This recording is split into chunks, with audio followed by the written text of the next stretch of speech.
박현경 기자의 인사이드 아메리카. 네, 대학에 입학할 때 이 교육의 다양성을 위해서 소수 인종을 우대하는 정책, 이른바 어퍼머티브 액션에 대해서 연방 대법원이 오늘 아침에 위헌 판결을 내렸습니다. 박현경 기자. 네, 안녕하십니까. 연방 대법원이 예상대로 이 어퍼머티브 액션이 위헌이라고 판결했다, 이런 얘기네요. 네, 위헌이라는 판결을 내렸습니다.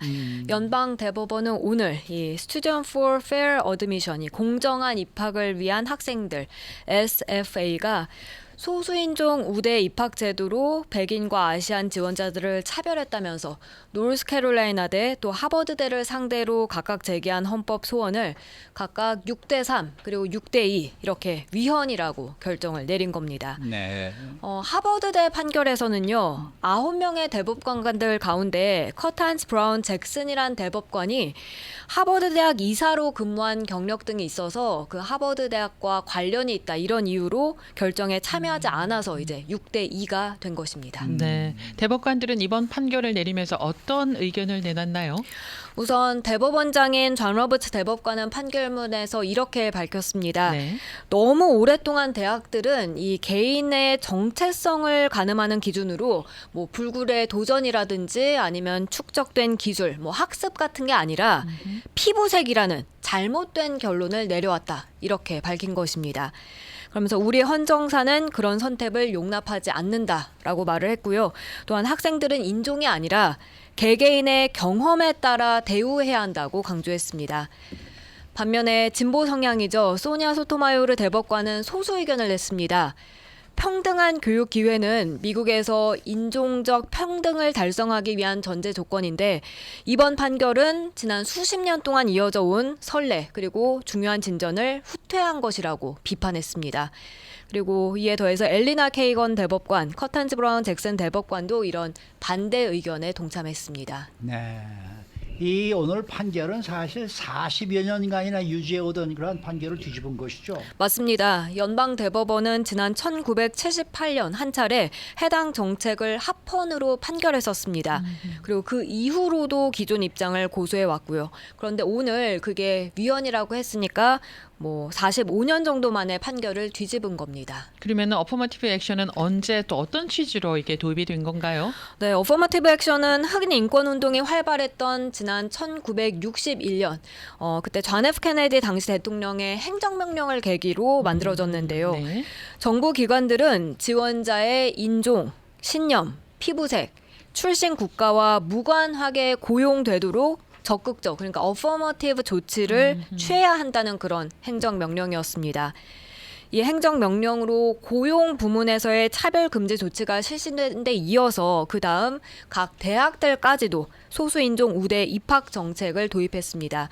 이 같은 행정명령 조치로 주요 대학들에서 흑인들의 입학 비율이 올라가면서 미국 사회 내 다양성 고양에 기여를 한다, 이런 평가를 받았습니다만, 그 다음에는 오히려 역차별이란 주장이 계속해서 나왔습니다. 우리 한인 학생들에게도 불리하다라는 평가가 크지 않았습니까? 맞습니다. 왜냐하면 사실 백인 그리고 한인을 포함한 아시안들을 중심으로 해서는 역차별 일으킨다는 목소리가 컸던 게요.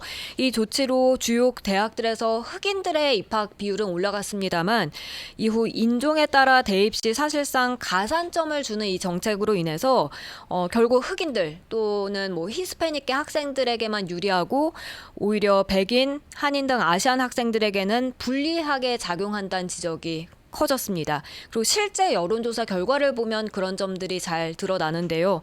퓨 리서치 센터가 아시안 아메리칸을 대상으로 조사해서 지난 8일 공개한 여론조사를 보면 한인의 경우 어퍼머티브 액션 자체에 대해서는 50%, 절반 정도는 그래도 긍정적인 그런 이미지를 갖고 있었습니다.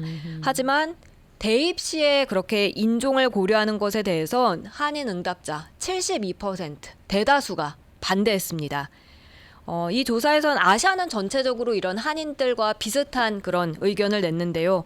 이는 상대적으로 성적이 우수한 아시안 학생들이 대입 시 소수인종 우대 정책으로 인해서 역차별을 받는 것 아니냐 이런 인식이 반영된 것으로 분석됩니다. 제가 기억하기에는 사실 60년대, 70년대까지, 80년대까지만 해도 한인 학생들이 이 어퍼머티브 액션 때문에 대학 입학에서 어느 정도 조금 도움을 받은 건 사실이었거든요. 아, 그때 당시는 그 당시에는. 네. 그러다가 이제 뭐 아시안계 학생들이 많이 늘어나면서 이제 오히려 이제 우리가 이게 뭐 어떻게 역차별을 받는 게 아니냐 이제 이런 얘기들이 좀 더 목소리가 좀 높아지게 됐던 그런 걸로 제가 기억을 합니다. 네. 결국 앞서 이렇게 말씀하신 이유로 이 정책을 금지한 주들이 또 하나둘 생겨났다고 해요. 네, 전국 50개 주 가운데 9개 주들이 공립대에서 이런 인종에 따른 입학 우대 정책을 금지시켰습니다. 그리고 그 9개 주는 이곳 캘리포니아주 비롯해서 네.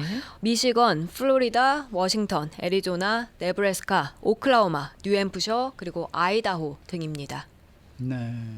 그러면서 결국 이렇게 소송이 제기가 된 거네요. 맞습니다. SFA는 대학 신입생을 선발할 때 소수인종을 우대하는 정책을 적용해서 백인 또 아시안 지원자들을 차별했다면서 노스캐롤라이나대 그리고 하버드대를 상대로 2014년에 각각 소송을 제기했습니다.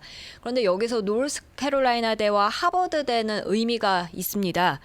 노스캐롤라이나대는 미국에서 가장 오래된 공립대학이고요. 아하. 하버드대는 가장 오래된 사립이고. 사립대학이고요. 네. 아무튼 그런데 SFA는 1심과 2심에서는 패소했었습니다. 1, 2심은 대학이 인종별로 정원을 할당하거나 수학 공식에 따라 인종 분포를 결정할 수는 없지만 여러 요인 중 하나로 인종을 고려할 수 있다고 한 기존 대법 판례를 이유로 해서 두 대학의 손을 들어줬었습니다. 그렇지만 이번에는 이게 뒤집어진 겁니다. 연방 대법원의 이번 판결로 인해서 이제 미국의 대학들의 입시 방식도 좀 바뀌게 될 듯한데요. 네, 아무래도 그렇게 예. 바뀔 수밖에 없을 겁니다. 특히 이번 판결로 앞서 전해드린 최대 수혜자로 꼽혀온 그런 흑인이나 히스패닉계 학생들 예. 직접적인 영향을 받을 게 좀 커 보이는데요. 캘리포니아주 같은 경우에 이 정책 금지시켰다고 전해드렸는데 일부 학교의 경우에 금지시키고 나서 흑인이랑 히스패닉계 학생들의 입학이 50%가 줄어들었다고 ABC 방송이 보도한 적이 있습니다. 네. 그러니까 이게 전국적으로 이렇게 금지가 되면 확실히 영향이 있어 보입니다. 그리고 대학들이 대법 판결에 따르면서도 교육 다양성 확보를 위해서 시험 성적에 대한 의존도를 줄이거나 다른 유형의 입시 제도를 도입할 것이란 전망도 지금 나오는 상황입니다. 뿐만 아니라 대입에 더해서 인종적 다양성을 고려하는 좀 다른 정책들도 이번 판결로 도전을 받게 되는 것 아니냐 이러면서 이제 미 사회 전반에 큰 파장이 예상되고요. 인종 간 갈등을 오히려 격화시킬 수 있다는 그런 전망까지 나오고 있습니다. 그러니까 이제는 뭐 대학들이 정말 공부 잘하는 학생들만 뽑을 수가 있게 된 거죠. 그렇죠. 네. 네. 이게 참 어느 쪽이 더 장점이 많고 어느 쪽이 더 단점이 많은지는 참 이게 시간이 가면서 우리가 지켜봐야 할 그런 상황이 아닌가 그런 생각이 드네요. 네. 네. 수고 많으셨습니다. 고맙습니다. 박현경 기자였습니다.